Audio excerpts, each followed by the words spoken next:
Hello, friends. Welcome to another episode of Conscious Observers Live. My lovely co-host Sarah will be joining me in just a minute here to work around our camera issue. We're just putting us both on this side today. So you get to see both of our lovely faces side by side here in just a minute. She's going to make a dramatic entrance. So hope everyone's having a great day, great weekend. And we'll get started here in just a moment. Let a few more people come in. All right. Hi, Kathy. Hi, Travis. We got a lot of fun stuff to cover today. We're going to see how our new setup goes. We might stick with this setup. We'll see. We're just kind of playing around. We had some technical difficulties every single show, so we thought we would just simplify it today and put us both on one side, one camera, streamline the whole process. See how that goes. Texting the kid. All right. We had to get dinner for the kid. So now we can come into our little cave and record and talk to you folks. Okay. All right. Hi, Sarah. Hi, everybody. Hi, Jordan. Happy birthday weekend. Why, thank you. Yesterday was my, I probably going to get this wrong. I'm 46, right? Yes. Okay, yay. I'm not good at the timekeeping thing. 46 years old. Yes. Feels remarkably like 45. Okay. You're on day one. Yeah. It only gets better, right? That's right. Only up from here. Hey, exciting things are happening right now. So, yes. All right, friends. Other news in the Crowder world. So we have been working on our physical space with the Maxwells for a while now. And it's kind of just been like a construction site for a few months. You know how it is when you're going through that whole part. But it's like all starting to come together now. So if you follow me on X and even on Instagram, we have a whole page called The Space 30A. And 30A like 30A. Anyways, our space is coming to life now. Like putting the finishing touches on it, and it's a real thing now. So we had a team meeting today, going over our schedule and events and workshops, and we're doing all sorts of amazing things there. So just kind of throwing that out there to you folks, because pretty soon we'll be talking a lot more about it, because all the stuff that we're doing now, like virtually like this, we're going to be doing in person. So you all will be able to come in person to, it's called The Space, and it's like an outdoor, we have an indoor office too, but it's mostly outdoor because we're in Florida and the weather, generally year round is awesome. And so the whole point is get outside. We're going to have all sorts of things, Sarah's going to do her hypnosis. Kathy is a mitochondrial and gut health specialist. And we have Nick, who is, what did we end up calling it? We called it strength and mobility. So his specialty is like physical, like getting you in shape and healing and stuff. And we have Kurt, who's like a double gazillion black belt ninja master. And we have, who am I forgetting? Taylor, the local surfing guru. So, we have this awesome team of people and all these different specialties. So you can come and then I'll be there doing all my stuff. And so it'd be a really cool place to come and like, we call it an outdoor gym for your body and mind. And it's going to be a whole lot of fun. So be looking for more updates and everything about that. And we're excited to do more like in-depth workshops and retreats and full-on immersive experiences. A lot of sound experiences, with our Monroe Institute, binaural beats and all that kind of stuff. So similar to Monroe inspired. That's what I meant to say. And we're going to have guest, like, what do you want to call it? Like celebrity guest stars and stuff like that, making appearances, all sorts of things. It's going to be a lot of fun. So anyways, let's get rocking and rolling, guys. You want to add anything before we get going? No, I think you pretty well covered it. Okay. Well, like normal, I'll just go into the 2 episodes for the week. So this week we started with the Hopi Prophecy, and then I went into kind of a future human kind of a thing, but they're semi-connected.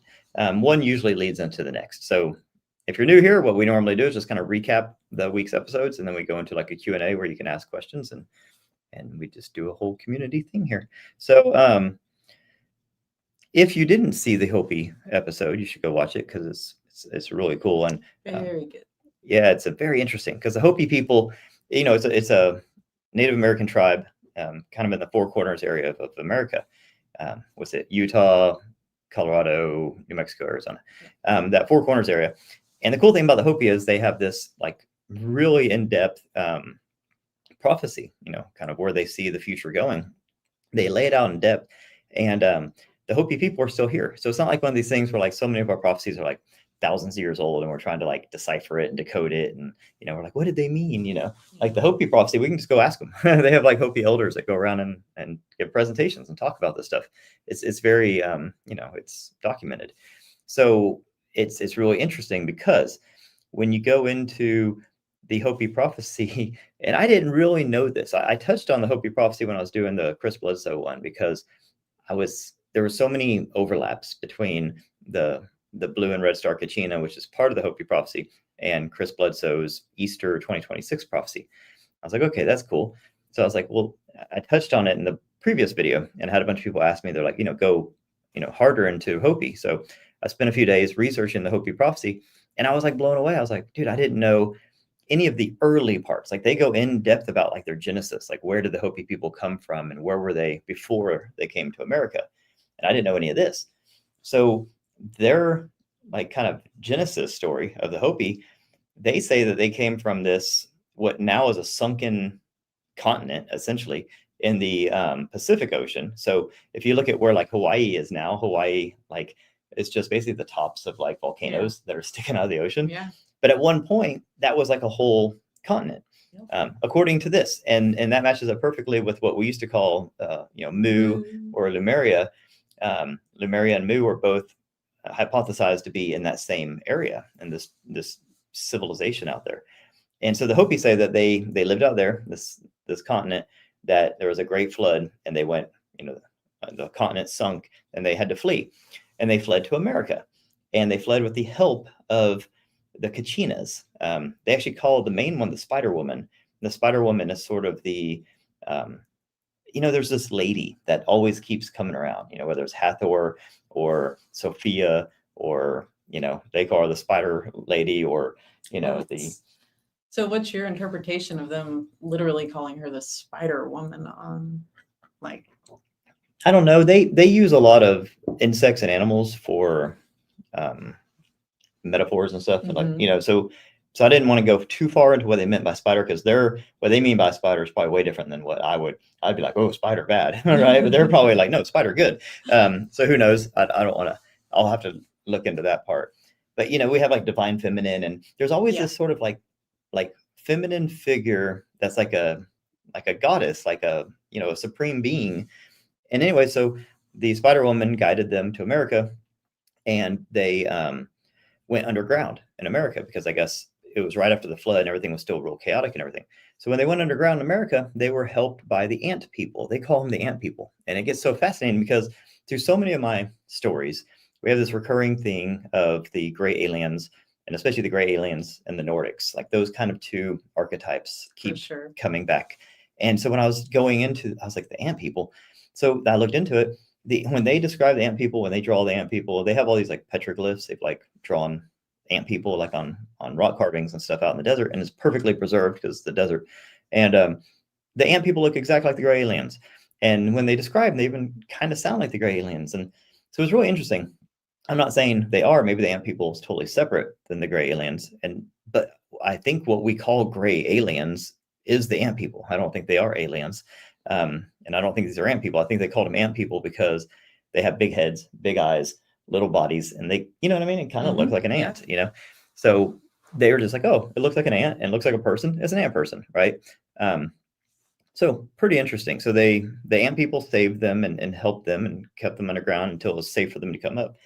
And when they came up to the surface, like I was talking to someone about this the other day, and they're like, I don't really believe in prophecy. And I was like, well, in this case, is it prophecy? And that's what made me on the next video jump to the future humans, because I'm really starting to think that most of what we call quote unquote aliens are just, there's something called the extratemporal model, Michael Masters coined that term. And basically, there's a good chance that a lot, not everything, a lot of what we call aliens are time traveling beings from Earth. They're terrestrial. That's why they seem so familiar. They have 2 arms, 2 legs, 2 eyes. They look kind of like humans, but not quite. I think they come from Earth. So, anyways, the whole point of that is that if this is a prophecy that was given to, the Hopi people, would it really be a prophecy if the people that gave it to them are actually time travelers, right? Meaning they're able to traverse time, or maybe their civilization came from a different epoch of time, like came from the future. So they actually know what's going to happen. In that case, it's not really a prophecy. It's telling somebody the future, right? Yeah. Not like we think of prophecy as like a shaman has like a vision or something, and they're like, oh, I had this precognitive dream and this is going to happen. That's usually what we kind of think of prophecy, or somebody's given some sort of a message, a prophetic message. In this case, they laid it out in such detail. They told them, they said, there's going to be like these 9 things that are going to happen. And when these things happen, right after that is the age of purification. You're going to have the blue star and the red star Kachina. You're going to have the man in the red hat, and you're going to have the final purification. If y'all don't change course, like these are the warning signs. And they like laid it out in great detail. And I was like, that's interesting, like that much detail. So made me kind of think, the whole time travel thing. We'll get into that later because that's a whole thing. But is everybody following me now? Can you all hear me and see me? Is this working out okay? Me and Sarah here on one stage, 2 mics. I want to make sure like this mic isn't picking up my voice and vice versa, but I haven't heard any screams from the crowd, so I think we're doing okay. All right. Stay with me, guys. Make some coffee. Yes. Let's go. Kathy. So that's super interesting because Thanks, Steve. Yes. I have dug in a lot into Atlantis, right? And Atlantis is talked about a lot. I mean, Plato talked about Atlantis. Actually, several of the different Greek scholars talked about Atlantis. And there's quite a few people, Edgar Cayce talked about Atlantis, Rudolf Steiner, a lot of people. And then I started thinking, well, Lemuria is like even more fascinating because not near as many people talk about Lemuria, but it's kind of like, those are the 2 great lost civilizations. Yeah. And according to the Hopi people, this is where it gets so crazy, guys, because I've done several videos on Atlantis. The video right before this was talked about the Atlantis archives and everything, based on Edgar Cayce. So the Hopi people say that they came from this land out in the Pacific that went underwater, and that they were the people over there were more spiritual. They were more connected to heart. They were more connected to the earth and to the spirit, right? And that was what, I forget, they have a name for it, and I don't want to butcher it. It's a really cool name, but it's way too hard for me to say. So, but I'll say Lemuria because same kind of vibe and same location. Okay. And then they said on the other side of America, right? They actually acted like America didn't exist. They acted like there was Lemuria and there was water, and then there was this other land. This other land, they said, the people there were the opposite. It was like the yin to the yang, the masculine to the feminine, right? And that those people were more technologically advanced. They were more warlike, that kind of stuff. And that's exactly what people talk about with Atlantis, right? Yeah. Like that was always the whole MO for Atlantis. And here's the Hopi people. Like they're not plugged into our like zeitgeist or anything. They're just like, this is their prophecy that goes back, I mean, hundreds of years that we know, but it was passed down orally. They say that they came here like probably 13,000 years ago, right after the Great Deluge, right? Okay. The big flood. Yeah. So our archaeologists will tell them that they're wrong because they're like, son of a gun. When I do the thumbs up thing, it always freezes. Does that. Hold on, guys. Stay there. I think I figured out how to do this last time. Stay there. Come back.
Hello.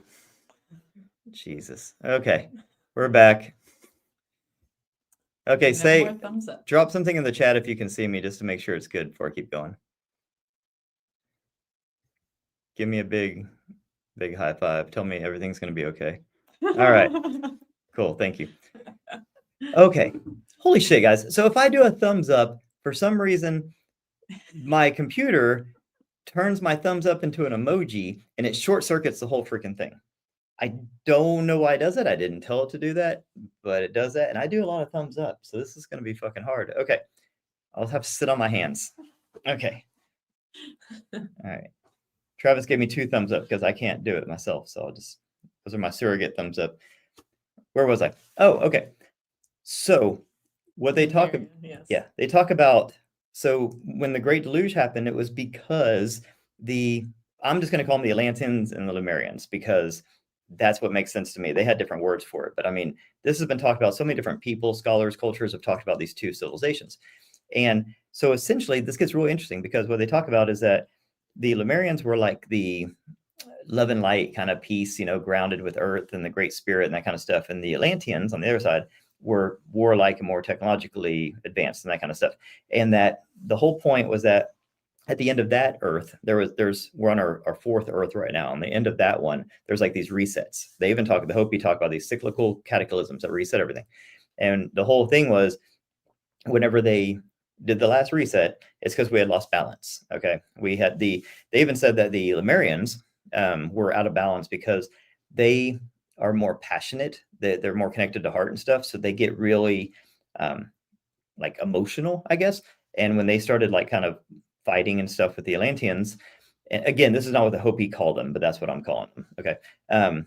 That they, I think their emotions got the best of them and they got they lost their center. Okay. So even they got a little out of whack. And then the Atlantean side got really out of whack and ended up destroying themselves essentially. And all of this disharmony between these great civilizations created this disharmony on Earth. And it led to the last cataclysm, the Great Deluge, which everyone talks about, wiped the slate clean. And then everything shuffles. So Atlantis, Lemuria go down in the ocean and America comes up and America rises.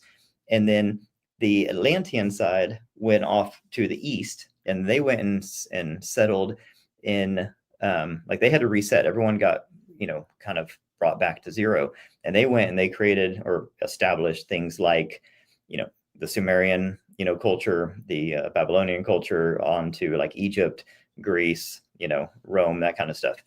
So, and they took their knowledge, the Atlantean knowledge with them. That's why all those people over there were like very intellectual. They were very making a lot of technology and weapons and militaries, that kind of stuff, right? They kept on that Atlantean tradition. And according to my video before that, what Edgar Casey says is they made the Sphinx, they made the Great Pyramids, and they put underneath the Sphinx their Atlantean archive and basically locked it like in a vault.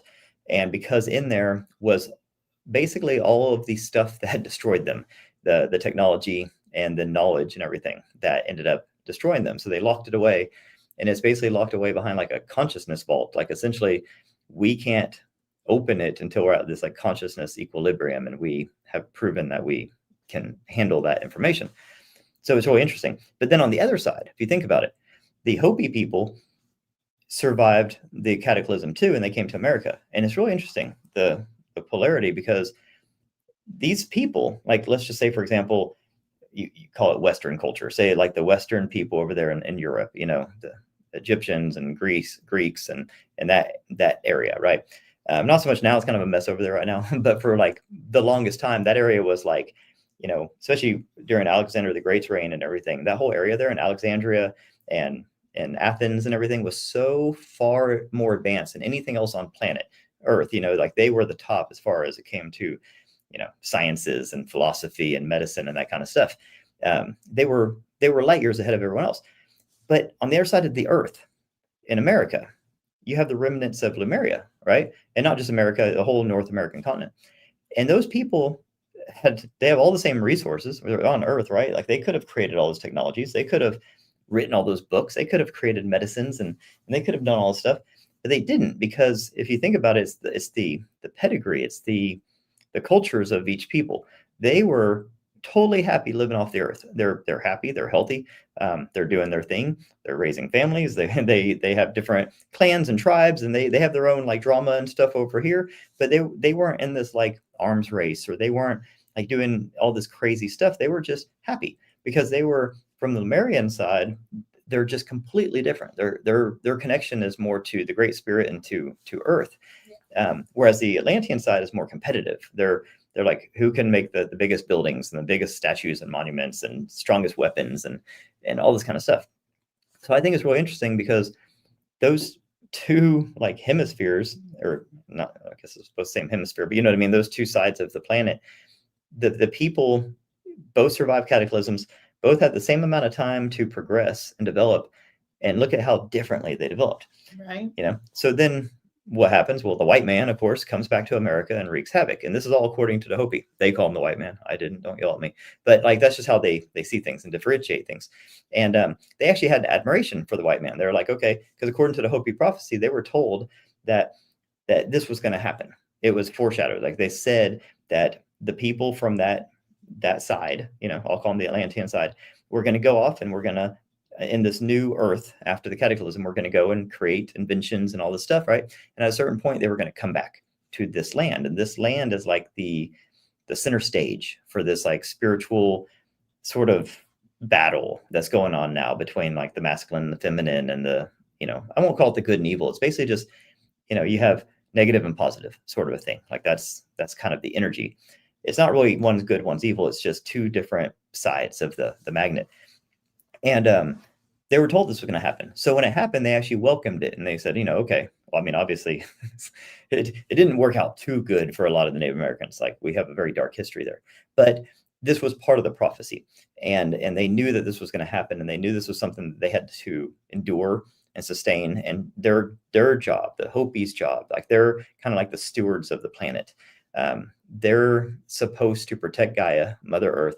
They're supposed to withstand this sort of invasion, more or less, of the Westerners, and they're supposed to at some point like get this message across and like bring this balance and say, okay, y'all are here from that side, we're here from this side, we're supposed to now like harmonize all this and come into some sort of a balance where we can have the technologies and the medicines and the weapons and that kind of stuff that y'all have invented, but do it in a way that's like sustainable and good for Earth and good for us and everything. And they were quiet for a very long time. And then it was like in the 70s and 80s when they actually started going to like the UN, and the Hopi spoke at the UN several times.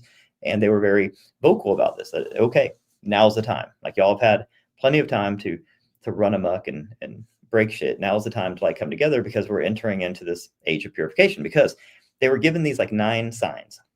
And I don't recall every single one, but it was like, this was eons ago when they were given these. And they said that there was going to be like, for example, metal snakes all over the land, right? Yeah. And like metal snakes is like trains, you know, there was going to be roads in the sky, and roads in the sky didn't make any sense at the time. But now we can look at it and say probably airplanes and you know, air travel. They were told that we were going to be crisscrossed with spider webs. And then, you know, we had telephone lines and power lines. And now we have the World Wide Web. They were told all these different things, right? And there's, and one of the last ones was that there was going to be a house in the sky and it was going to fall. And I did this video and I was like, okay, well, we have the International Space Station and one day it might fall. And then a bunch of people commented and said, actually, it's going to be decommissioned in 2030. And I was like, ooh, that's super interesting. Then I had a bunch of people, my audience is super smart. And they were like, you know, I think it was 1970 something, I forget.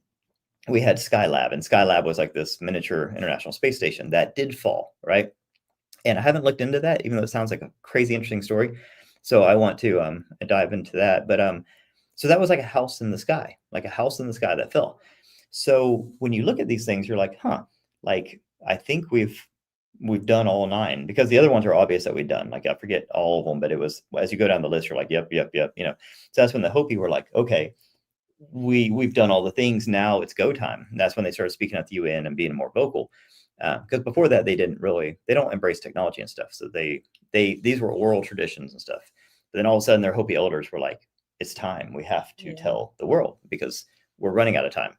Anyways, the next thing in line after those 9 things is the man in the red hat. And this is where it gets freaking nuts, because they specifically say, I mean, so specifically, I watched several different videos of Hopi elders, right? This is not like some new age interpretation or something. This is Hopi elders saying that the leader of this land, America, this everything they talk about is America, right? Northern hemisphere, or North America, but mostly America specifically, because that's where they are. That's where all of this is based. Okay, and they say the leader of this time period of this area is going to be a man in a red hat, a red scarf, or a red cloak. That's what they say. And so those are the three things, right? So they don't say only red hat. They say red hat, red scarf, red cloak. But I read the text. I watched several videos from the Hopi elders, and they say red hat 5 times more than they say red scarf or red cloak, right? It's they focus on the red hat, but they don't know because this is prophecy. So they're like, I mean, it could be a red hat. It could be. And granted, there's other people with red hats. But the really crazy thing is, it'd be hard to not bring Trump into this because we have a president of the United States that wears a red baseball cap, which is weird as hell because presidents don't wear a hat. Who wears a suit? Like the suits he wears are like $5,000 suits. And he wears this cheap ass made in China red hat. And it's just like, it's the weirdest freaking thing, right? I'm sure it's made. I think it's Chinese. I think they were actually exposed for that. But anyways, and none of this is political. I don't want anyone to get triggered or anything because I don't care about any of these people. I just think it's super interesting because, okay. Yeah, a lot of people said the red tie as well. He's pretty well known for his red tie. Yeah. I mean, it's not politicians in America wear red ties. That's, you know what I mean? Like, yeah, a red tie is not out of the ordinary. If someone had a red tie, especially the president of the United States, I'd be like, okay, that makes sense. But wearing a red baseball cap and being famous for a red baseball cap and wearing a red baseball cap in times when you shouldn't, like at generally General Assembly meetings and stuff like that, when everyone is like dressed to a T and he's got this freaking red cap.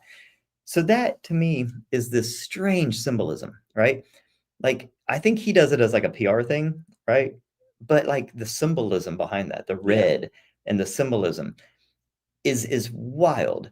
And especially when you get in the Hopi Prophecy, and they say that the leader, the person who's going to bring in the purification, and it gets very explicit as to what the purification is, and it gets dark. It turns into like a almost like a rounding up and executing of people and all sorts of, like, it gets dark. Like, I was actually blown away by, because the Hopi people are super nice, and the way they talked about this purification is like basically like not like the purge, kind of like the rapture. It's kind of like the rapture. Like, they say the sky gets dark with machines and that people are repelling, or they don't say repelling, they say people are coming down from the sky, right? So coming down from the sky, like people coming down from sky, to me sounds like people repelling out of like helicopters and stuff, right? And that they start rounding people up and that everything goes dark, and then they start like executing people that were like bad to the earth. It's none of this is political. They say they're doing this for the Great Spirit. But then you have to think, what is the Great Spirit? I mean, is the Great Spirit like like like the Anunnaki? Because those aren't gods, those are little g gods. And like, so I don't know. Anyways, not everything that's above us is necessarily divine. I think people need to realize that, like, a lot of things we call gods are just more advanced than us, so we call them gods, but that doesn't mean they're divine, right? Doesn't mean, I mean, they might be assholes. We don't fucking know.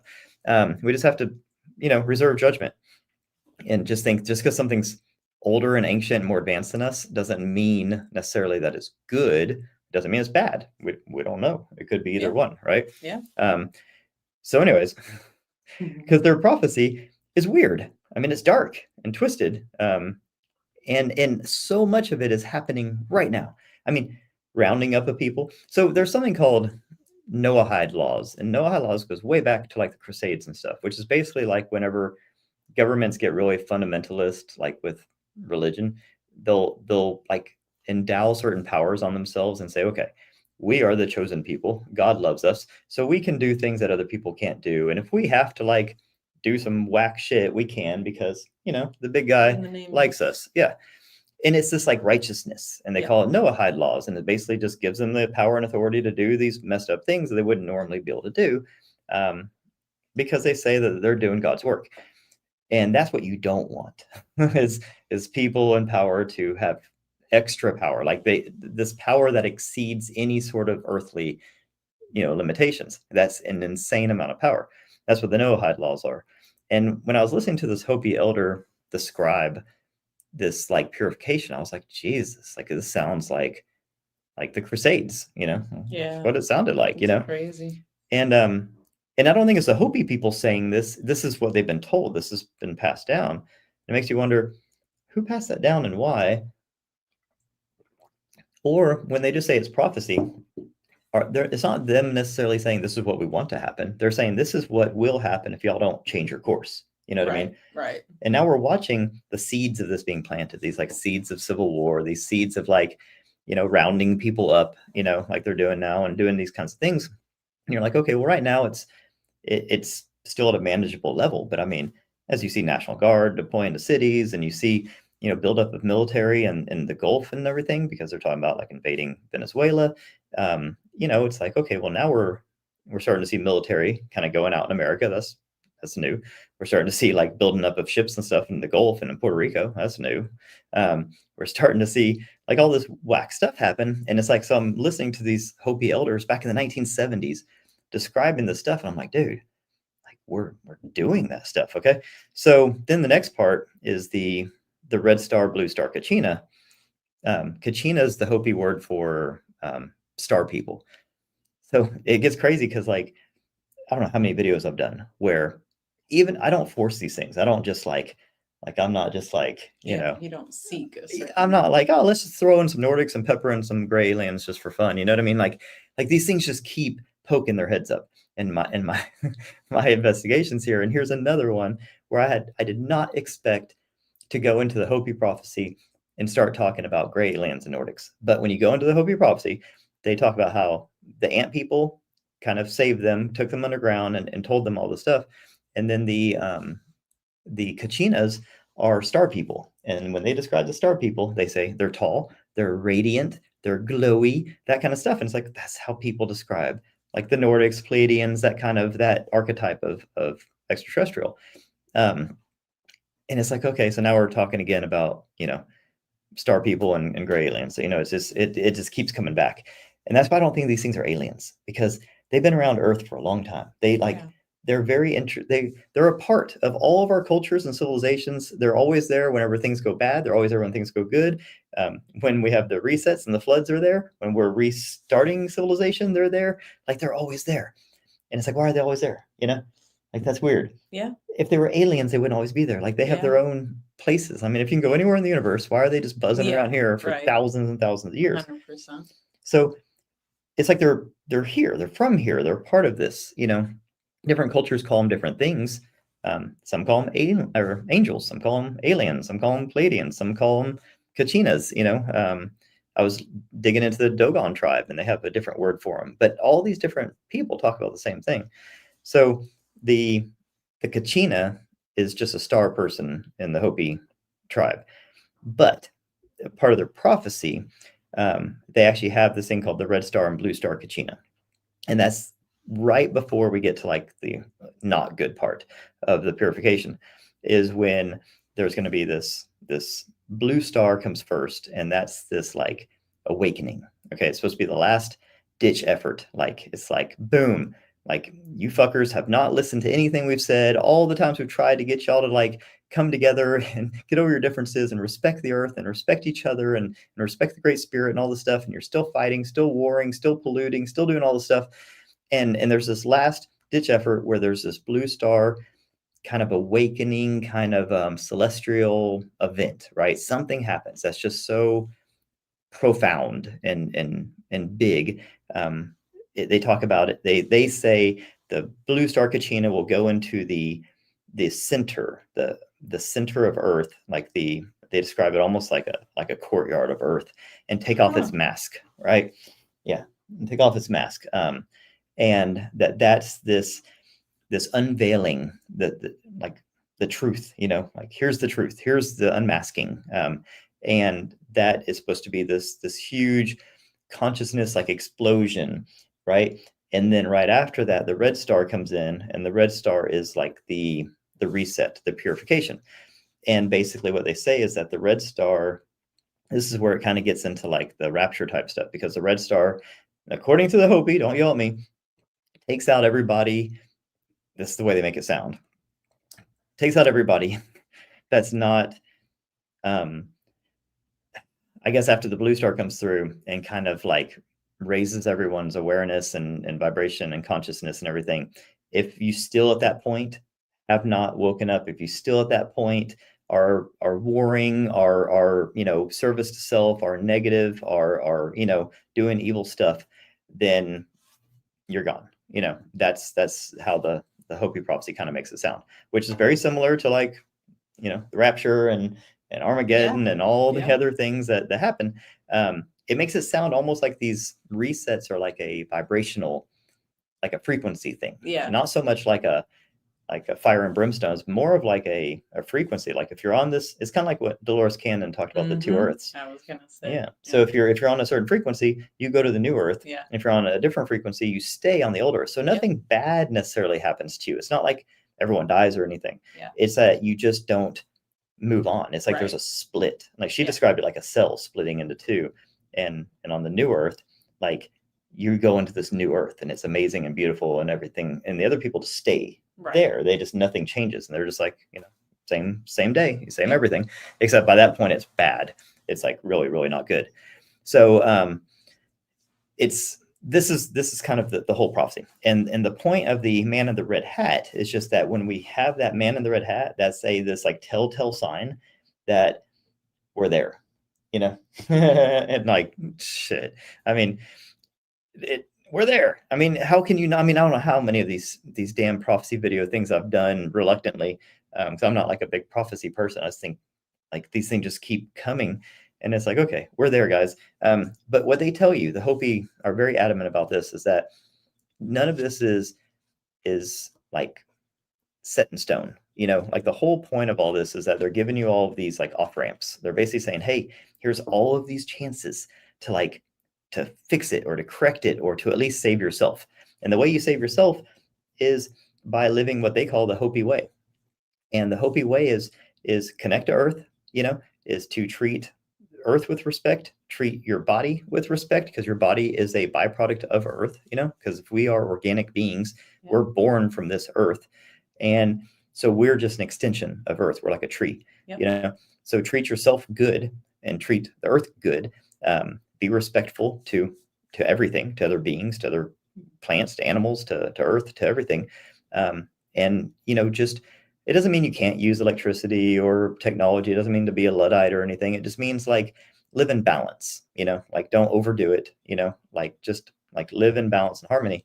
And they even talk about when things go dark, and that parallels like the whole 10 days of darkness thing, that it's like a test, that it's not like punishment. They're not saying you're going to go dark as punishment. They're saying, hey, like most people don't even know where to find like, clean drinking water, or, how to like cook on a fire and that kind of stuff. And I think they made it sound like it's like, hey, maybe 10 days of darkness is going to be good for you people. You know what I mean? Like it's like going camping for a week, like, let's see if you can survive 10 days without, electricity. You know what I mean? And I'm not saying that's going to happen, but it's just interesting thought, like, I mean, look what happened during 2020 whenever like the whole toilet paper run happened, Yeah. I mean, how bizarre. People weren't like fighting over soup and pasta and rice. They were fighting over toilet paper. That's where immediately everyone went to is, oh shit, if Walmart closes down, I can't get more toilet paper. Like that's where everyone's brain went. Well, and there was a shortage on toilet paper just only because people were over purchasing, like no other reason. There's a shortage on a lot of things, and people weren't freaking out like they were on toilet paper, Yeah. Like, anyways, yeah, that was just pure panic. And but that's just a sign of like, that wasn't even that big of a deal because all the stores were still open. They were doing curbside pickup. They were delivering. You could still shop. That was like literally just like panic, pure panic for no real reason. So, it's one of those things where I like lights. I like technology. I in no way am wanting any of this to happen, but the way they were describing it was like, it wasn't punishment or anything. It was a way to kind of, if you remember when COVID happened and air travel stopped and like the skies got so clean, and they have like satellite pictures that show how clear like the atmosphere was. The water, like, because we didn't have as many boats going and everything. Smog, and like we don't have a lot of smog here in America, but like certain places, like in Singapore and China and places like that, the smog cleared up like crazy, like the best air quality that it had in like decades. So it's like, it's almost like Earth it's like whenever you're sick and you have the flu and your body's like, hey, Yeah. you're just gonna like lay for a few days, dude. Like that's it. That's kind of like Earth every once in a while. I was like, I need a break. Like Yeah. y'all people are exhausting. Y'all just never stop. And it's almost like these things are like just ways for Earth to take a break, to catch its breath, Yeah. you know? So what the Hopi are basically saying is that we don't have to push it to the limit. We can say, hey guys, why don't we just like take breaks every once in a while? And then the Earth doesn't have to do this stuff. You know what I mean? Yeah. It's like that whole quote, like, listen to your Rest, yeah. body when it whispers so you don't have to hear it scream. Like, listen to the Earth when it whispers so you don't have to hear it scream. Like, that's the impression I get, is that like the Earth is the one that gets to choose the severity of these resets and Yeah. stuff. You know what I mean? Like I think it's the intelligence behind this. It's the one that just says, okay, y'all are being good, so I'm not going to freak out.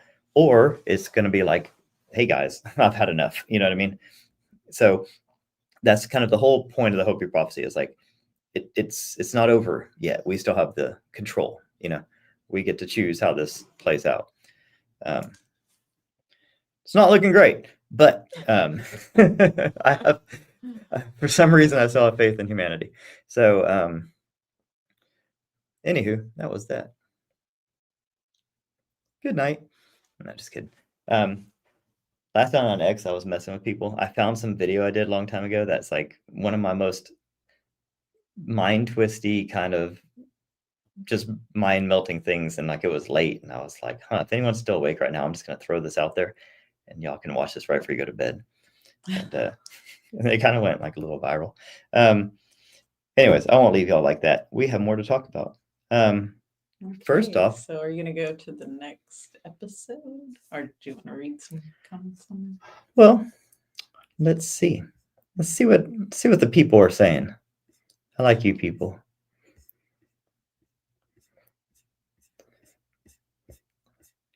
Maybe we'll do something where if you have a question, put it like in all caps. Seriously, because it makes it easier when I'm Scream it scrolling to through. us. Well, it separates it. So then if I see something in all caps, it's either you're yelling at me, and then I'll just ban you. One strike, you're out. No, just kidding. Or I'll know it's a question, and I'll read it. You know what I mean? So, anyways, ooh, somebody's 2:41 a.m. there. Where are you at? Pizza rollers? I like that handle. Yeah. Anything having to do with pizza. Well, thank you for staying up so late. Okay, so let's go to the next video. So the next video I did was really crazy. Like, I don't always plan these things out. I kind of see where one leads into the next and just kind of what inspiration I have. Glasgow. Scotland. Oh, Scotland. Nice. That is on our short list. Yes, it is. How do you like it there? We want to go there. What is is that where the Rosalind Chapel is? It's in that neck of the woods. Yeah, that neck of the world. You see how Tokyo. Look at all kinds well, of hello, cool places. Tokyo. All right, you're making me want to travel. So I started thinking more about the whole prophecy thing, and like, okay, since the Hopi people, they didn't say, they weren't like, oh, our shamans, told us this stuff. They were like, no, the ant people and the star people told them this stuff. So I was like, huh. Well, the ant people and the star people sound a lot like the gray aliens and the Nordics, which we've talked about in many, many videos. Hey, nothing wrong with Pittsburgh. So I was like, is this a prophecy, or is this like these beings that seem to have time travel capability? And here, let me explain why I say, because people are like, we can't time travel. And I totally get, like, I didn't used to think we could either, right? Because it sounds so outlandish. But when you look at gravity and the way gravity works, and this is based on general relativity from Einstein, but we have this thing called a space-time continuum. It's like a fabric.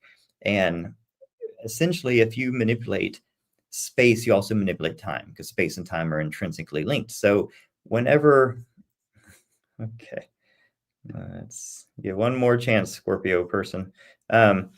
So whenever you manipulate space, you manipulate time, okay? Because it's like a fabric. It's like one is linked to the other one. So the reason why time travel is actually theoretically possible is because we've already shown that you can create what's called anti-gravity, which it really shouldn't be called anti-gravity, but just mainly like gravity manipulation devices and craft.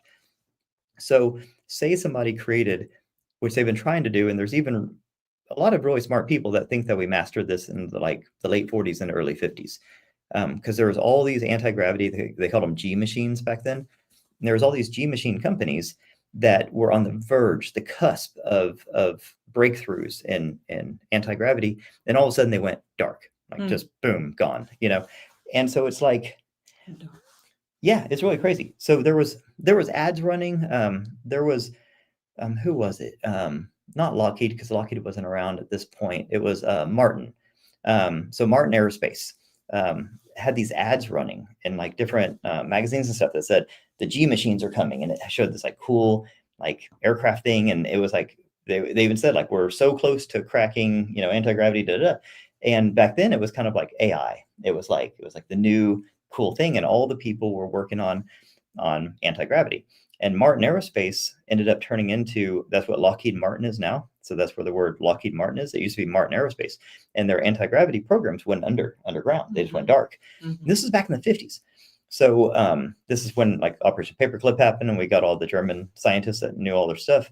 And so anyways, if you can create a craft that distorts and manipulates gravity, you can also manipulate time. And I'm not saying that right now we have the ability to like necessarily exactly like time travel, like meaning let's put in like a date, like in the old DeLorean, and go to that exact date. But I'm saying if theoretically it's already possible, and if they think that 80 years ago people were already doing this, well, I mean, then in the future somebody is they're going to be doing this, right? So just because we can't do it right now doesn't mean that it's not going to be done at some point. And if it's being done at some point in the future, then they can travel back here, right? Yes. But here's the crazy thing. We look at time travel as like we're traveling somewhere. But when you time travel, you don't travel anywhere because you're staying on Earth. You're just going to a different time on Earth. Yes. So you're not traveling like meaning you're going a place. You literally you submerge like a submarine from one time period to another. Like you literally just you sink from the future to the past. And it's like a submarine. It's like a time submarine. And when you look at these like UFOs and stuff that they have now, they're not aerodynamic. They're like Tic Tacs. What's a Tic Tac look like? A submarine, So they don't fly like through the air. They distort space. It's like if you like had a bed, right? And you put like a bowling ball in the middle of your bed, and then you just pushed your hand down on the side of the bed, that bowling ball would roll towards your hand. Well, you just moved that bowling ball, right? Without touching it. Yes. That's how it works. It's you're manipulating the space-time continuum. And when you do that in the 5D hyperspace, which we live in, then you also traverse time. Okay. So knowing that it's at least theoretically possible to traverse time, and I'm pretty sure we're already doing it,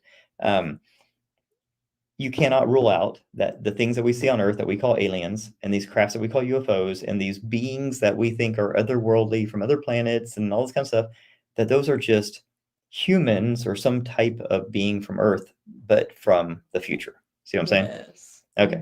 Yeah. Right?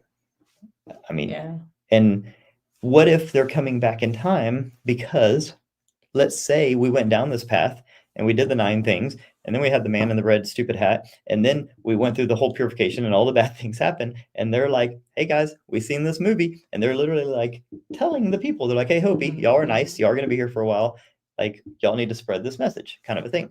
They're not just telling them, they're putting these messages in all sorts of people. There's evidence that those people from the future are actually part of our government and work in some of these agencies and stuff, that that's why when they'll say things like they live amongst us and they could be walking down the street, you would never know. They're not talking about aliens. They're talking about future humans. So it seems like they're trying to change the timeline, and manipulate timelines, hopefully for the better. But they probably have to be careful about like butterfly effects and stuff, because if you think about, they want to make sure they don't wipe themselves out. Like if they do something that changes everything too drastically, then the events that led to them even existing, what if that changes, right? Yes. So you get the impression that they're very, very, very careful. And that's why they can't just like dramatically change stuff. They have to subtly change stuff. So I wonder, like butterfly effect, if they go back to change something or like to warn, they're warning us of something so that it doesn't cause like this big thing on their end. You know what I mean? Like, how do they guarantee that it doesn't cause something worse? Well, yeah, I know that's I think that's the whole thing. I think that's why they're so careful. You know, I mean, I think that they have to, and there's people that say like say the Greys, for example. There's people that say the Greys um, are how humans end up way in the future if we go down one of these dark timelines, right? And that like things like say the Nordics are how we turn out if we go down one of the better timelines, right? That's where I came up with my whole activated versus augmented theory. Well, if you look at it that way, we know how one path ended. We know how this path ended, right? So maybe like the path that took us to the Greys, maybe they're trying to change that. Maybe that is one of the outcomes. And they're like, okay, that took us down this path where we're kind of soulless, we're disconnected from source, they're kind of hive-minded automatons. Because like people like Bashar, and I know a lot of people have mixed feelings about him, but a whole lot of other people that are pretty respected in the UFO community have come out and said that the Greys are future humans. Even Michael Masters, Dr. Michael Masters, who's a PhD anthropologist who has done great work on the Gray. He saw the Greys. He's a anthropologist, I think biologist, something like that. Anyways, he studies how humans have evolved and changed over millennia, going back from the cavemen to now. And he saw a picture of a Grey actually on Whitley Strieber's book Communion. When he saw that, he said, "Holy shit! Like that is a future human. Like that's like if we keep going this path, that's what we're gonna look like." And that's how he got into the whole UFO conversation because he's like, I study the evolution of the human figure, and he's like, that gray alien is a future human in 1,000,000 years or something, right? So, anyways, it's like so. Obviously, we don't want to go down that path because people that deal with the Greys say they're not funny. They don't smile. They don't. I don't know if a Grey's ever told a joke. They've separated themselves. Well, okay. So they've separated themselves so far from emotion, they don't have emotion, right? And I think that is like a connection to Earth kind of a thing. Atlanteans had done the same thing. They had like they had lost connection, so they didn't have certain powers, like they couldn't like have the same like intuition and that kind of stuff that the Lemurians did. Yeah, compared to the Lemurians, absolutely. Like kind of makes you think about it. You know what I mean? Well, that's what the Hopi talk about, is that what we're trying to do is find the best of the Lemurians and the best of the Atlanteans and combine it here in America. They talk about how America is the battleground. America is the center stage for this spiritual like merger, and that the whole point is that the Lemurians weren't like, they did some things really right, but obviously they didn't survive. They didn't pass the test. And the Atlanteans did a lot of things right, and they didn't pass the test. So what the point now we're supposed to do is take the best of both those worlds and combine them and say, okay, let's learn from what worked and what didn't work, and then maybe we can pass the test. And I think that we have this help from these people that are almost like, like, I don't know if they look at it like a game or a challenge, or like we're children and their parents and they're helping us. It's like if you have a kid and your kid's in school, even if you know the answers to the test, you're not going to give them to them because then that defeats the whole purpose. So it's almost like they want us to succeed, but they can't help us too much because it defeats the entire purpose of this. We have to do the work. No one's like coming to save us. You know what I mean? And that's why people always be like, oh, why don't these aliens just come down here and cure our diseases and stop our wars and everything? It's like, well, it's our wars, it's our diseases. You know what I mean? Like we did this to ourselves. Like, why would they come and bail us out? I think they help us at like a planetary level. Like they're here to make sure we don't just completely destroy the place. But at like an individual level, it's your job to take care of your house, right? Well, it wouldn't if they just that would defeat the whole purpose, right? Yeah, we wouldn't learn anything.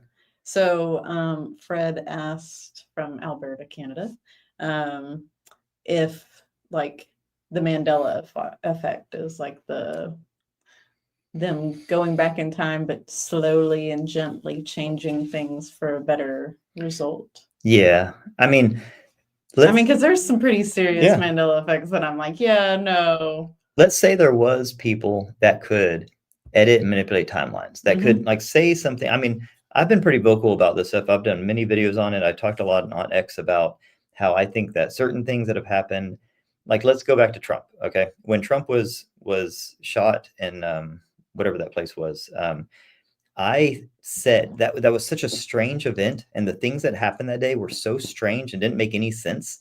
And this is not a political thing at all. Just observing that situation, that seemed like a timeline edit to me. That seemed like, and the reason I say that is not because I think that they're like, he must live. It was because I think had he not, things would have got so dark so fast. I think that having him survive that probably staved off a civil war. Like I think that, or at least like a severe sort of collapse in like the American spirit. Like I think it would have been so dark and bad for so many people and for so many reasons.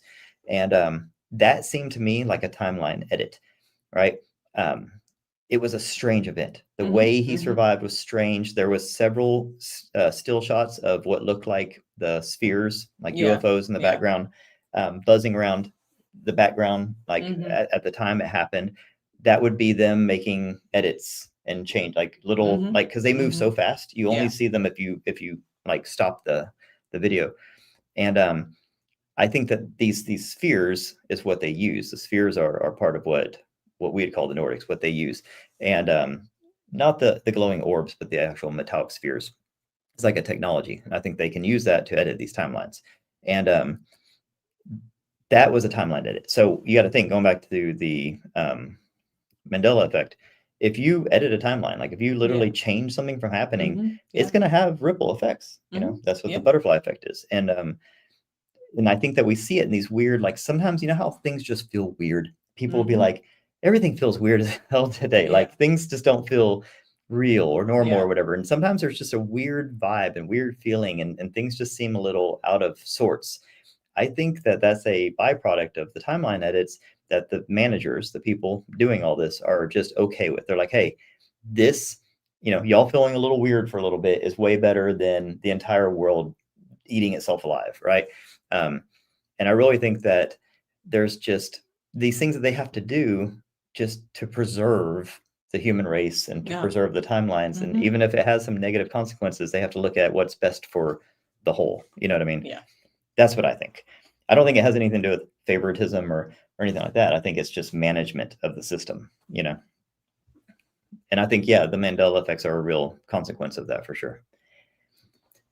Nose ring cow cheese is the latest Mandela effect. You have to tell me more, Mechanical Elves. Good name. Because, yeah, I mean, somebody said they think timeline wars are taking place. Okay, that brings up a very important thought. If one set of people figured out how to manipulate time and they're doing it, well, what if there's another set of people that's doing it too, and they have a different ideology or a set of ethics or goal agenda? And what if we are caught in a weird temporal tug of war?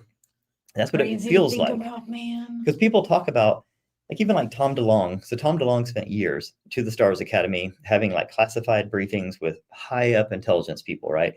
And at the end of it, he came out and he basically said, we are in a battle between good and evil. It's like he called it a war in the heavens. There's a war in the heavens. That's crazy. Right? But when he says war in the heavens, like what does that mean? Like what is the heavens? Yeah. Right? And what is the war? Because the war, you got to think about it this way. We used to fight these like crazy kinetic wars, right? Like cannonballs and muskets and stuff. And then it went to like, we're dropping bombs and shooting missiles. And now it's like lobbing long range things. And pretty soon it's going to be autonomous drones and cyber warfare. And then down the road, we're going to be fighting wars like completely psychological and just mental psychic wars and stuff, right? So think about way in the future, their wars are going to look way different. Their wars are going to be like, oh, I'm not even going to wipe you out. I'm going to go back and wipe your freaking ancestors out 20,000 years ago, right? Yeah, I mean, it's just going to be a different type of warfare. Just end that civilization altogether. Right? you know. But so, or do something really messed up back then that's going to have this effect now that's going to change the court. So we could be in this like timeline war where people literally are, like, I don't know, like messing with timelines in a way that doesn't make sense to us now, but they're doing it with the intention to cause some effect downstream, right? Yeah. So yeah, I have no idea, but if somebody invents time travel, then someone else is going to, and yeah, it opens up a whole thing. Whole new can of worms. Yeah, yeah, man. So that's what took me to. I'll go into my next video, which was nuts because okay, I love Robert Monroe. I love his books. At the end of his second book, Far Journeys, he goes to the future, year 3000 something. He said that they stopped tracking years around 3000, so he only knows it's past 3000. And so, like right now, we have out of body experiences. Right now, we are a soul inside of a physical body, and we're here on Earth having this physical experience. That's great, and we can have an out of body experience if you try really hard. But in the future, what he talks about is it's the opposite. So the souls have evolved to a point where they don't need to be in physical bodies, and they actually reside in the spirit world, which they call the dorm. And for just fun, for shits and giggles, every once in a while they'll come down to Earth. He said about twice a week, and their consciousness like streams down essentially, or they just kind of come down. It's just a ball of light, like when you see these orbs of light. Like that's how they describe consciousnesses when they're disembodied, and they'll come down, and that in these underneath these trees, there's these pods, and the pods, and it's not like a pod, like a mechanical pod. It's like an energy pod, and there's bodies, perfectly formed, beautiful human bodies in these pods, and that the consciousnesses enter into them and go have fun. You just like jack in. It's like putting on a VR headset and playing a game. So these consciousnesses now can like run around Earth. They can feel the grass under their toes. They can dive into the water. They can eat an apple off a tree. They can do these amazing things that you can't do in the spirit world, right? So people think, oh, why would you want to come into a human body? And it's like, dude, they're like, it's amazing. Like Earth is fun, and in the future, it's like utopia. Everything's clean. There's no pollution. There's no anything. There's still animals. They can play with animals. They can climb a tree. They can go, jump in the waves. They can climb a mountain. They can do whatever. It is fun. It's like R&R, and then also it's good for their consciousness and stuff because it creates something called qualia. So anytime you do anything, you make a free will decision, and you do anything, it creates qualia, which is just your subjective conscious experience. So like if I eat an apple, I just had that experience, right? My consciousness had that experience. You didn't. No one else did, but I did. So by being in the body, it does that. Anyways, whole point is they had these bodies that their consciousness could just go into. And the bodies were always described as perfect, like beautiful, youthful, vibrant, muscular, perfect condition, all this kind of stuff. And I was like, that's super interesting. Because when people talk about, like, let's say the Nordics, they always say the same thing. They're like a Ken doll. They're like tall and beautiful and flowy hair and muscles and stuff. And it's like, why would they have muscles if they live in outer space, right? Like, right? They're not like going to the gym, right? They're not lifting, and they never talk. They always speak telepathically. They never really show emotion, they're always like perfect. Like the women are perfect, the men are perfect, everyone's perfect. This is how they always describe these beings. They're glowing and they're tanned. Why would they be tanned? So I was like, these are probably like what Robert Monroe calls these people. He called them H plus, that they're human plus, and that they're biological. They're not like machine made. It's just that in the future, we're so good at creation. Like we've mastered nature. We've figured everything out, and they can just create human beings, and kind of like cloning, but without like the CRISPR. This is just done at like a creation level. And they can make them all perfect. Yeah, of course. Why wouldn't you? And it's like Barbie and Ken dolls, right? Yeah. And then it's like when we like rent like a car, you're not going to rent a crappy car. You want a nice car, you treat yourself. So they go and play in these bodies, and then they go back up to spirit. And I was like, so if in the future they can create these perfect beings, right? They're always perfect. And in the future, they probably have time travel capabilities, like we talked about. Yeah. And then what do we see? We see these like Nordic beings coming back. And what are they? They look like big freaking Ken dolls, long flowy hair and perfect, like glowing eyes and nice, golden tan and all this stuff. I'm like, dude, are these the same? Is that H plus? And are they just traveling back, so I don't know. I'm just saying, are these, like, say these Nordics, are they actually like biologically created, like it's like they're artificial beings, but they're biological artificial beings, right? Mm-hmm. Is that what they are? Is that why they don't really show emotion? That's why they don't really make sense, you know what I mean? Right. And it's just consciousness is because, Stepford wife yeah, feel. but not like robotic, because here's what people in the know talk about. So they, I'll get to you, Fred. They get to, and they talk about humans being containers a lot, right? They use that word. Yeah. And people get freaked out by it. They're like, I'm not a container, I'm a human. And it's like, well, what is a human? Well, the way I see it and the way I describe it, like in Soul Sync, and the way I've really explored it and broken it down is our body is a container. It's a container for our soul. Right. So it's not a bad thing at all. It's a good thing. Like, without this body, your soul wouldn't be able to come to Earth and have earthly experiences. Yeah. It wouldn't be able to eat chocolate. It wouldn't be able to like ride a bike. It wouldn't be able to have a family and fall in love and do all these things. It wouldn't be here having a podcast. Experience this realm is to be in this realm.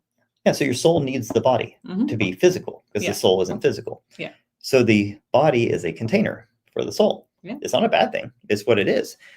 So these like future avatars, these like Nordic beings, are like VR headsets for the consciousness. It's like the consciousness chooses one. It's like, I don't want that one. That one's freaking hot, And then, but then what if they also have this time travel capability? Then that would explain, Kathy, sort of like in the Avatar movie where the humans can put themselves into bodies, vessels of the alien. Exactly. I mean, that movie was very enlightened. Great movie. And I think, so what I see is that right now, our consciousness comes into these bodies. We already know this through reincarnation. When you study reincarnation, this chick here does past life regression. So you should know better than anybody. You've proven that a consciousness, a soul, has had many, many bodies, many incarnations. Absolutely. So each of those bodies at the time seems so real. Like, this is me. This is all I'll ever be. And then you find out, oh no, I've had a lot of those. You know what I mean? And like, it's so vivid, and each life is so much like you think that's it, that when you go into a regression and you experience that life, 9 times out of 10, it's an emotional thing to even slip into it. Like the first like few minutes of realizing that you're there, it's like when you haven't seen a friend in a really long time, or like meeting like with your grandma that passed away or something like that. Like it's a remembrance of a different home, like, but it's so vivid because you were just as involved and loved that life just as much as you do this one. Well, it's an immersive experience. It's like a dream. When you're in a dream, you think that's real. You know what I mean? Like, when you're in a dream, you're not thinking, oh, it's just a dream. You think that's real. And then you wake up and you're like, oh, it's just a dream. That's how past lives are. Like, So the whole point is, so what that shows is that there's this, what's called the transmigration of souls, which your soul will migrate into different bodies, and not just on Earth, all around the universe. So knowing that the soul can use these containers and hop from one to one through incarnations, that's how we do it now, because we're kind of, we're still learning this whole process. But what if in the future they've got that down pat? What if in the future what Robert Monroe says is they've ascended. They've had so many incarnations. They've played this game so much. They've mastered it. They've gotten all their karma. They've seen everything from every perspective. They learned all their lessons. They don't need to come to the physical anymore. Now they choose to come to the physical. Right. You don't have to. You choose to. So you're like, it's kind of like you go through school when you're a kid because you kind of have to. But then when you get older, then you get to choose to.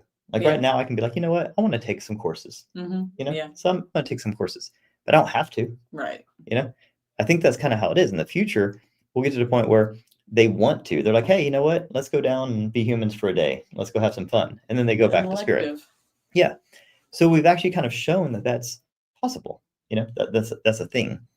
So I just started putting all the things together, and I was like, maybe that's what these Nordic beings are. you know? Yeah. Maybe that's why there's always just a few of them. Like, this isn't something where there's like armies of them or, anything. It's usually like 5.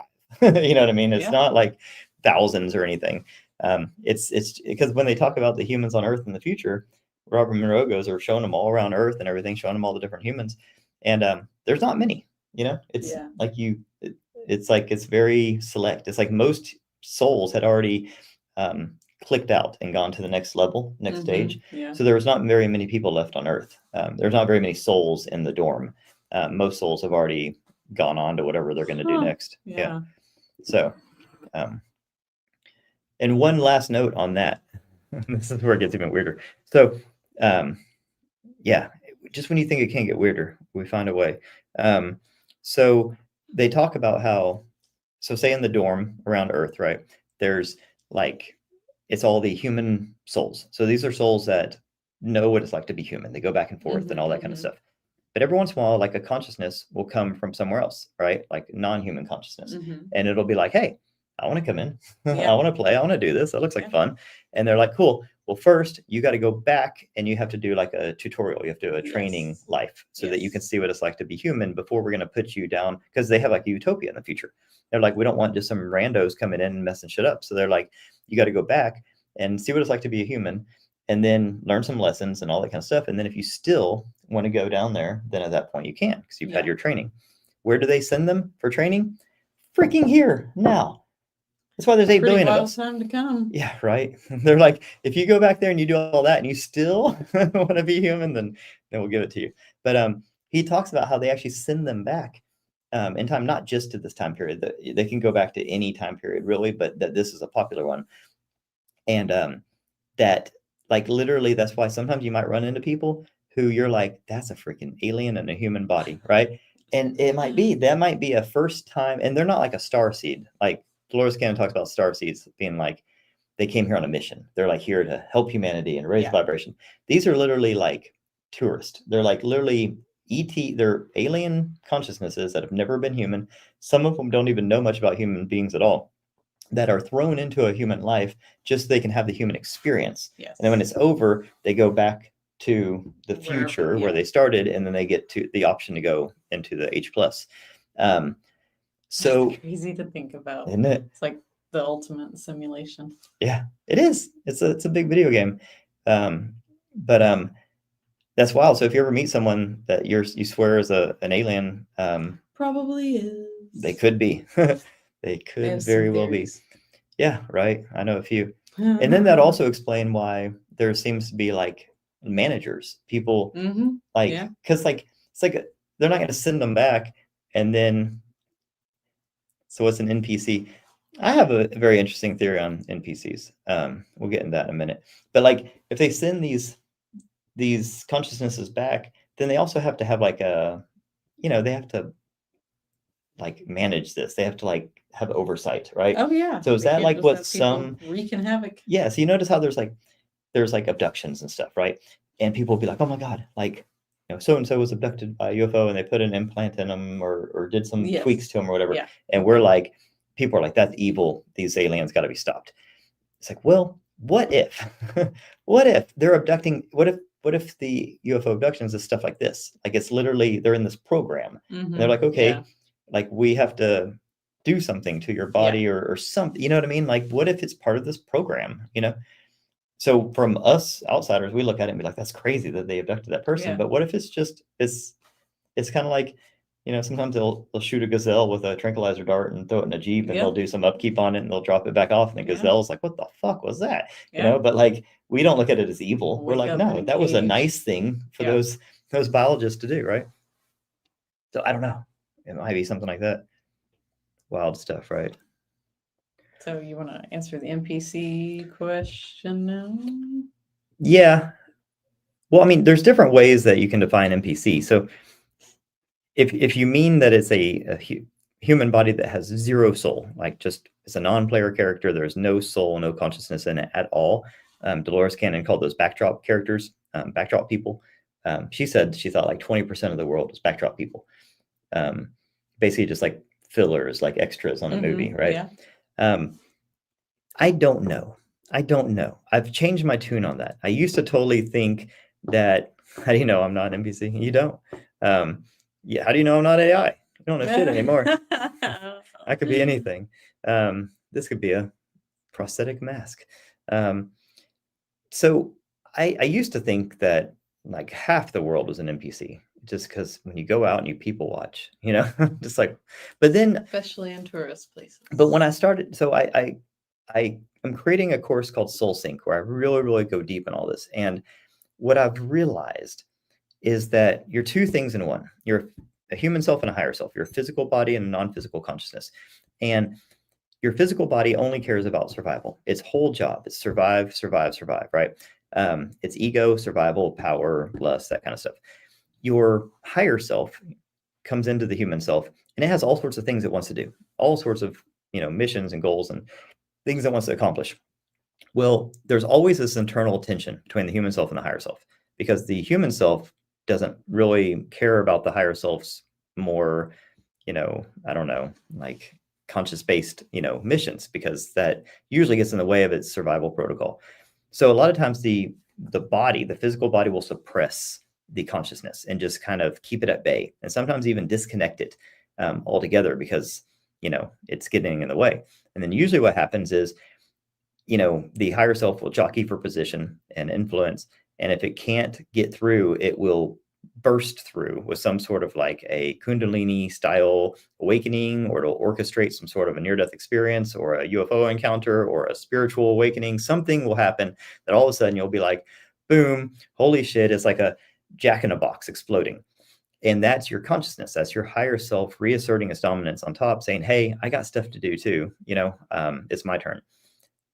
I think a lot of people that we call NPCs are just in that first state where their human self has pushed down the consciousness like a jack in a box and has suppressed it to such a degree where the person appears like maybe they don't have a soul or a consciousness, or they're lost, or they're disconnected or disassociated or whatever, right? And it's just a symptom of this tug of war inside of you. And then once you actually harmonize and balance these two things, and you get everyone on the same page, and you allow naturally your consciousness to rise and reassert itself, that you'll start to see that spark and that spirit and that consciousness, come out. So I've changed my tune. I don't know. There might still be NPCs, backdrop people. I don't know. I don't think it's as many as I thought before, because I think now a lot of people are just, our world makes it really hard for the consciousness to be on top. Our world puts us in a constant fight or flight. It constantly makes us in this fear-based state where we suppress our spirit, and that will make you feel and seem like an NPC when you're really not. So that's my thoughts on that. Probably not what you're expecting. But you make people think in a different way. Yeah. And hey, there might still be NPCs, but I think most people aren't. I think most people, are just fighting. Their soul's in there fighting. It's trying to be heard and seen and get back on top. It's just hard. When is Soul Sync ready? Me and Sarah tomorrow are recording the last modules. And then it's ready it's ready. Like, I'm ready. It's ready. Everything's ready. So it will be coming out this week. I'll be sending an email out to everybody, literally doing final recordings tomorrow. So very excited about that. Have a very big week this week. So many exciting things. Very big week. Thank you to everyone who has set up a coaching session with me. I have eight human design coaching sessions this week. And they're going great. I'm having fun. Everyone is really, really enjoying it. It's been a lot of fun. So if you have one coming up, I'm super excited for yours. And if you want to book one, I think most of October is booked up, but there's still some openings in November. We have a big guest coming on the show this week. I don't normally do guests, but sometimes you have to make exceptions, and this is an exception. So I'm just going to tease y'all. I'm not going to tell you right now, but it's a big really one. Really big. Yeah. So one of the reasons I even started my podcast back in the day was I was hoping to have a chance to interview this person. And so I'll be interviewing this person this week, and it should be a very, very, very good episode. So I'm super pumped. Yeah, it's going to be awesome. So Big week, super pumped. And I have 2 episodes of myself, my normal episodes coming out this week. Don't know what they're going to be about yet. Yeah, we'll see. That's kind of how it goes. But anyways, yeah, everything's going good there. So I really appreciate everyone's support. And let's see what else we got, guys. So yeah, that was the videos for this week. Pretty wild stuff, man. It's like 3 like prophecy things this month, and I totally did not plan that because I don't want to be this like doom and gloom guy that's like, oh, it's coming, it's coming. No, I don't Get think your you're rice and pasta. doom and gloom. I think that like your information comes from the field, and that's what the field is asking you to deliver the messages of awareness. Yeah, the awareness is a good word because I think that this is not like, oh no, build a bunker and go hide. It's like, no, let's change course. That's the whole point. Yeah. It's like these things don't have to happen. You know what I Yeah. mean? It's like if someone told you, hey, you're driving in a car and they're like, there's a cliff a mile ahead.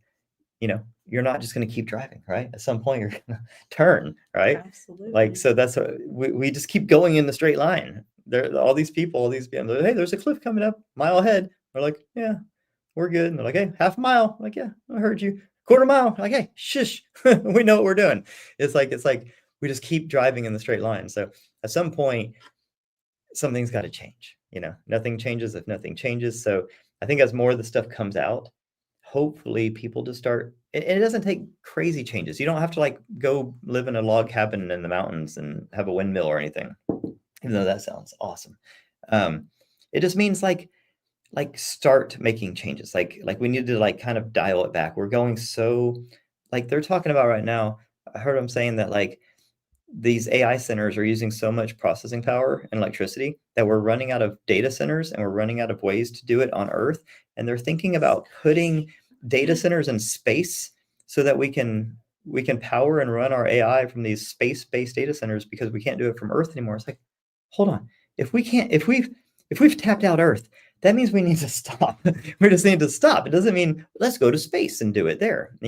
Like that's crazy, right? Like at some point you just you say, okay, maybe we hit our limit, So I think we just need to like slow down with some of this stuff, and it starts at an individual level. So, like live the Hopi way, connect to nature, like try to like, eat more organic food, support local farmers, like yeah, just like doing little things. I know it sounds very hippy dippy, but like those are like there's 8 billion people. So if 8 billion people started making small little adjustments, improvements, like that could be a huge improvement. I don't think it takes much. I don't think we're like terribly off course. I think we're headed in a precarious direction. So I don't think it's like danger. I just think it's like there's some warning lights. It's like when your check engine light comes on. It doesn't mean your car is going to explode. It just means, hey, time to get it in the shop. At some point, you should pay attention to that light.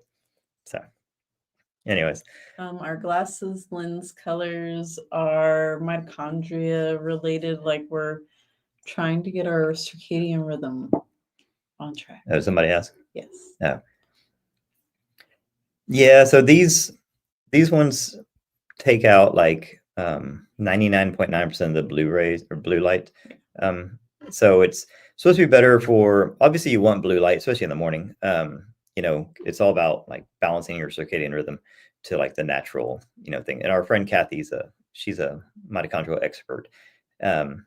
But yeah, they help. I look at screens a lot. Sarah looks at screens a lot, unfortunately. We like to spend a lot of time in nature, and we take them off when we're in nature. People yell at me sometimes because they're like, why are you wearing these outside? And I'm like, well, most of the time when you see me outside, like when you all see me outside, I'm staring at my phone because I'm recording like a podcast or a video or something, right? So I'm staring at a phone even though I'm outside.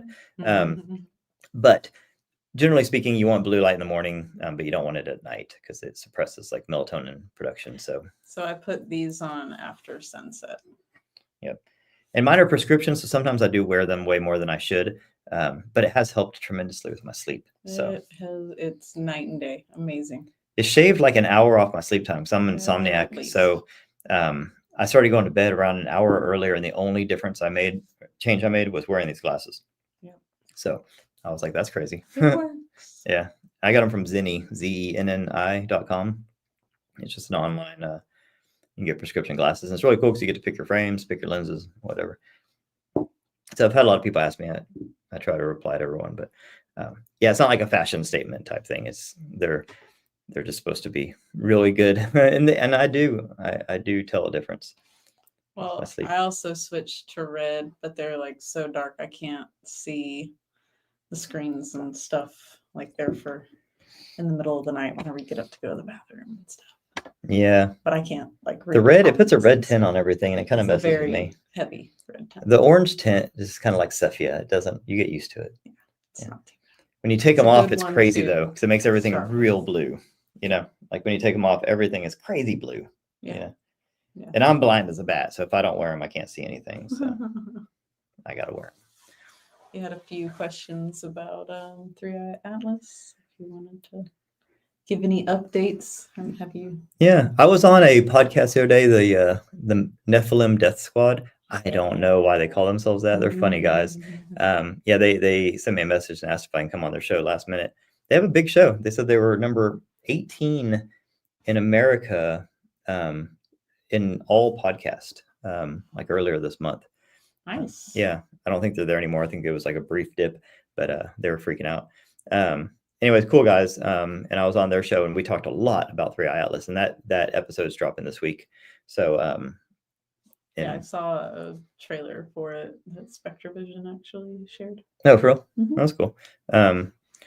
But yeah, there's not really any new news with Three-Eye Atlas, because right now it's gone behind the sun essentially, or we can't see it because of the sun glare. It's about to really go behind the sun, and we won't see it for a while.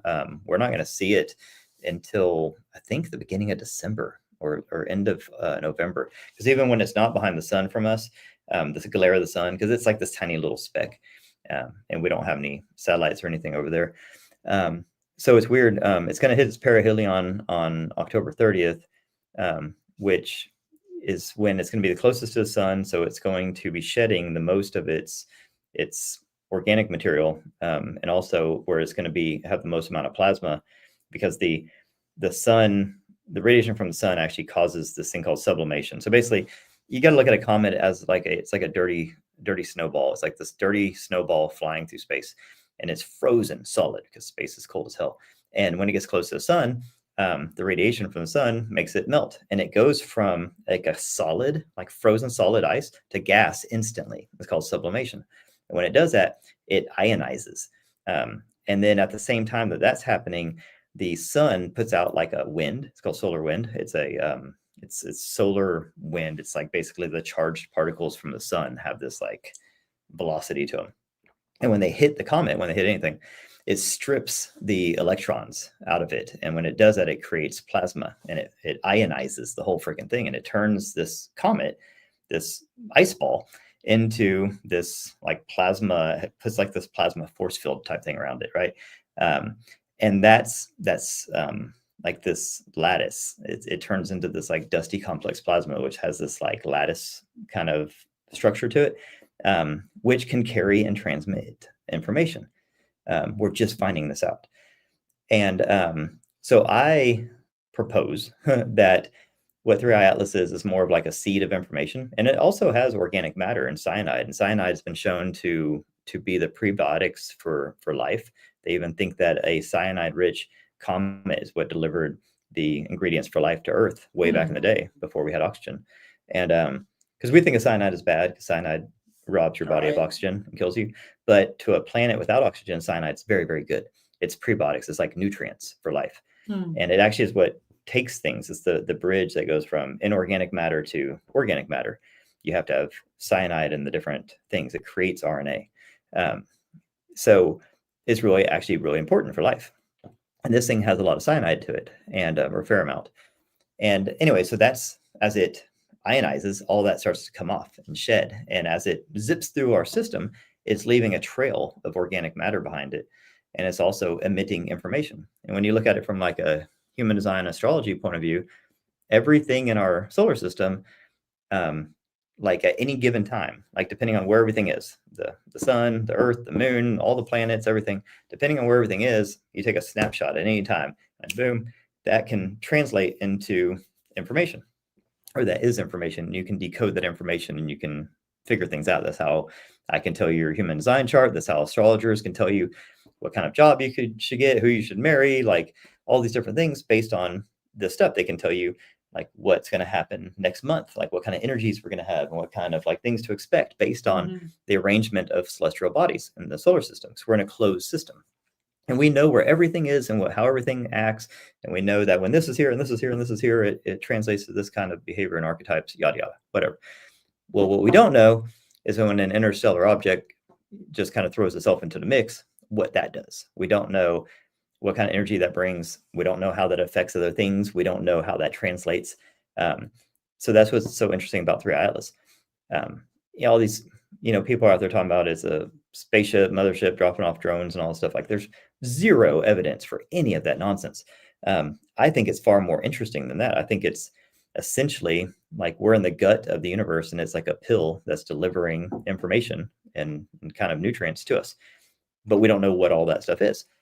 And when you look at like the last two interstellar objects, Oumuamua in 2017 and Borisov in 2019, right after each of those was a humongous societal shift.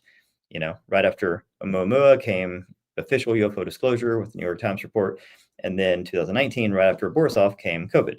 So this one's coming through and it hits its perihelion on October 30th, which is exactly when the veil is supposed to be the thinnest between the seen and unseen worlds. When I did my astrology report on 3i Atlas using that as the birth moment, it put it in Scorpio, for the tropical, and then put it in Libra for sidereal. And when you combine the two, it basically said that the Scorpio part was going to be it unmasking, unveiling, leading to like an apocalypse of like new information and like kind of a how did my report say it? It said it basically like people and possibly nations were going to fall due to like lies and corruption. And then next it transitions into Libra, a sidereal, and the Libra is the scales of justice. And it basically was saying that like a lot of lies and deception was going to be exposed, and then the scales of justice were going to, take over, and that's what the Three Atlas symbolized in the kind of the cosmic snapshot. So I don't know how that's going to play out, but when I look at Three Atlas, I think it's way more than just a rock, and I don't think it's a spaceship because I don't think that's how spaceships work. Spaceships are real, aliens are real, all that stuff's real, but that's not what this is. This is a comet, and but I think it's still super duper interesting. So, but we'll have to see because right now it's hiding. We're not going to see it again. And NASA took all their cameras offline because of the shutdown. They get $25 billion, $25 billion taxpayer money, and they can't make it one fucking day into a shutdown. They have to turn their live streams off. Like they have little astronauts up there with fucking cameras. It's a live stream. Like they don't do anything. It runs itself. It's already hooked. They probably took them more work to go to the website and figure out how to disable the motherfucker. Fucking NASA. Anyways, they're not good for anything anyways. They're a worthless company, but it's like they use our money. It's our money. It's like you already have our money. We already give it to you. So just do your job. Anyways. So yeah, it's not like we're counting on NASA for anything. It's like they never really, I won't say they never do anything, but this is their chance to shine. This is their chance to do something, to say, hey, all that money y'all gave us here, it's going to pay off. All these shiny instruments and stuff that we have up there, we can do our job now. And they're like, oh, shut down. And they take everything offline. Exactly, Travis. They are still recording. They just aren't. Yeah. Oh, I know. That's what makes it more infuriating. Yep. Yeah. I mean, we have so many gadgets and gizmos. I mean, they took our only clear shot of Atlas that we have is from, we have one from James Webb and one from the Hubble, I believe. And they were done in July and August. Nothing in September and nothing in October yet. And it's like, so we just get one picture, I mean, this thing is on a very steady trajectory. It hasn't deviated at all. Even when it started outgassing, they thought it was going to deviate because it was outgassing so much, and it didn't deviate, which means that it's so massive that it didn't even change course at all, which means it's a comet. There's no ifs, ands, or buts. So they know exactly where this thing is. Exactly. Mm-hmm. It's exactly where it's supposed to be. They could get it. Yeah. We got one with the Mars reconnaissance rover, but it's terrible. It's a terrible, terrible picture. Yeah. So it really annoys me because I don't know. Well, my expectations with NASA are already incredibly low, and somehow they've come in under my incredibly low expectations, which is extraordinary. Yeah. And you would think, I don't know, we have SpaceX, we have the ESA, the European Space Agency, actually put out something the other day because they're not like furloughed or anything, and theirs was terrible too. It's astonishing how bad we are at this stuff. Or like Travis alluded to, they just show us the crappy stuff and they have the good stuff is probably more like it. And how we allow that through a, what is supposed to be a civilian run taxpayer funded organization. You know what I mean? Like this isn't a private corporation. NASA is paid by us and works supposedly for us. So I don't know how this flies, but yeah, it does. Nothing new really, but yeah. So we don't really have any new information on 3 Atlas, unfortunately, and we were not going to get any more for a while.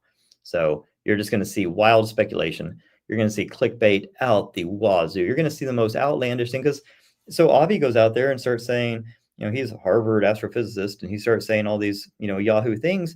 And so now it's basically just opened the doors for anybody to say anything. And you're seeing it like Anna Paulina Luna, who's a congresswoman, is like reciting all this stuff and saying things like, oh, what if it just stops behind the sun and changes direction? It's going over 100,000 miles an hour.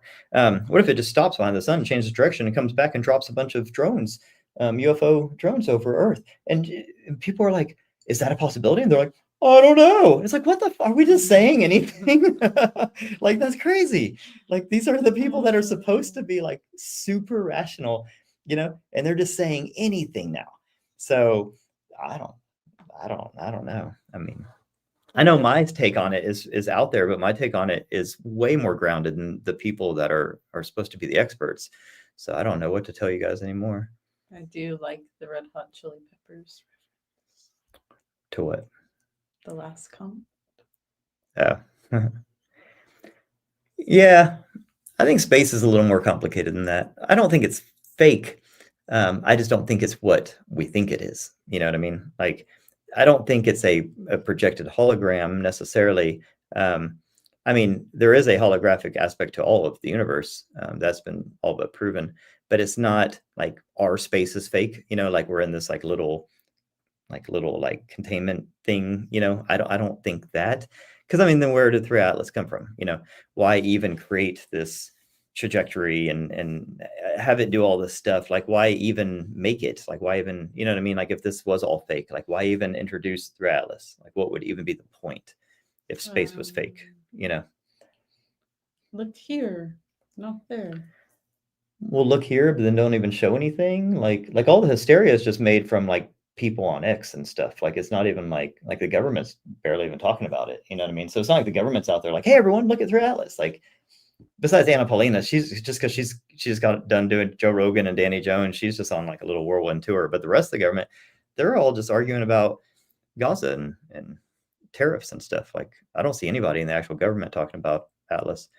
So I don't. I mean, if it was done just to as a deception tactic to get everyone distracted, then they'd be pumping it up. I don't even think Trump has said the word 3 Atlas one time. So I don't know. Try not to. But you know what I mean? Like if they were doing it just to distract us, then they would be talking about it more. But like I track this, I follow it, and no one really prominent in the government talks about 3 Atlas at all. So I don't know. Having said that, space is very weird, and I think space is very different than people think. But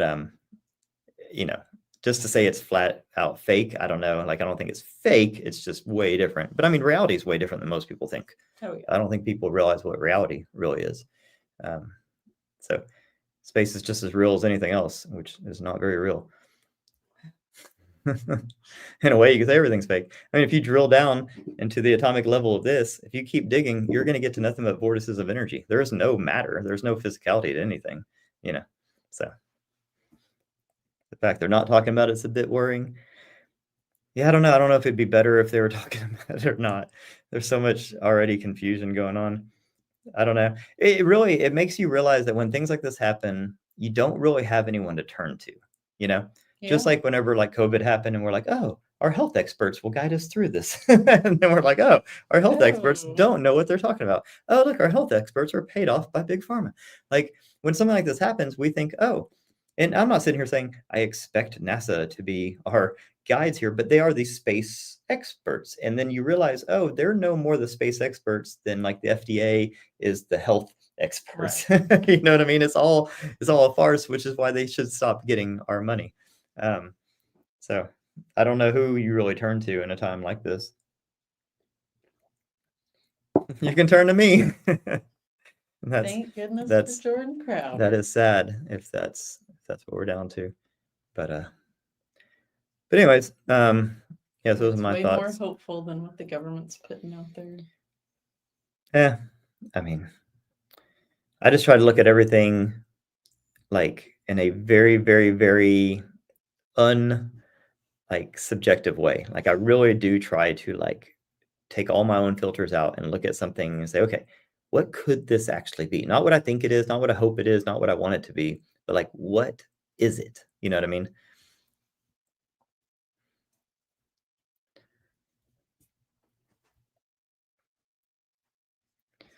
But anyways, yeah, so we'll hopefully some more news comes out about Three Atlas, but yeah, it looks like it's going to be quiet as far as official stuff, and we'll just have to maybe some stuff will leak out that they got over the last few weeks. But now, from what I understand, it's behind the glow. Something interesting though, when I was doing my astrology report on it, so like all of our planets, it's like a record, right? So you have the sun in the middle, and all the planets go around it, except for Pluto, which is weird. But everything else basically goes on what's called an ecliptic, and it's like this plane, right? It's like a record, and everything goes in the same rotation. And that's why when something goes against it, it's called retrograde, and things get all wonky. Well, the crazy thing about Three Atlas is, so here's the ecliptic. So you have the sun in the middle, and everything goes around, and everything, for the most part, like every planet deviates a tiny bit, but it's all pretty flat on this disk, and everything's going like this. And the cool thing is, or wait, yeah, everything's going like this, so counterclockwise. And then Three Atlas is coming in at 5 degrees to the ecliptic, which means it's almost perfectly flat, which is wild. And it's coming in retrograde, and it's going around the sun retrograde. And when something comes in retrograde like that, almost perfectly aligned to the ecliptic, it's like if a wave was coming and you just like pushed against the wave, it creates a disruption. It creates an energy disruption. So one thing I can guarantee you guys is that Three Atlas is going to create a disruption, because you have this big object coming in hot, and it's going retrograde against the flow of everything. So it will definitely cause some energy disruptions, that I can assure you. And we'll probably start feeling it now-ish because it's getting close. I mean, it's already in, it's past Mars now, but like it'll be interesting to see how people react to it, like energetically. I think like after, full moon and that yeah, kind of stuff definitely has an effect on people. So I think from Halloween to Christmas, let's just say that chunk of time there, that 2 months, I think it's going to be really extra bonkers this year, because that's when you're going to really feel the effects of it. Yeah, so because you have the thinning of the veil right at Halloween, that's where it's going to be at its perihelion, and that's where it's going to be shedding most of its stuff, making the biggest waves. And then we're going to deal with the after effects. And if you look at the last 2 times this happened, the after effects, like within weeks, we had like significant societal changes. So yeah, I would tell everyone just to kind of expect kind of extra bananas going into Thanksgiving.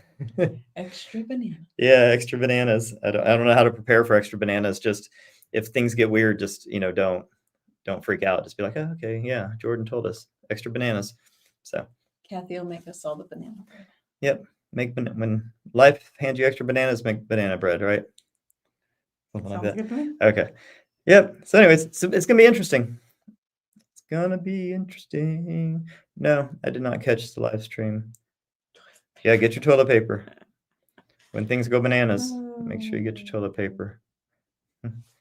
So anyways, I'll let you guys go. It's been an hour, 45 minutes. You guys are awesome. Thanks for hanging in with us. And we almost made it through a whole show without a technical difficulty. We only blacked out once. So that's pretty good. We're getting better. Yeah. Improvements. So, yeah. Improvements. So what do y'all think of like us together like this? Like, does it work? Everything sound good? Look good? We might just stick to this because this was by far our smoothest one. So thank you, Travis. Thank you, Pizza Rollas. Tell all your Scots we said hi. All you guys rock. Thank you all very much. Look for normal Tuesday and Thursday episodes, and I'll be dropping some big news this week. So stay tuned, folks. Have a beautiful weekend. Love you all. Thanks a lot. Have Peace. a great night. Let's do thumbs up. Does it work? Ha ha! Whoa! What the?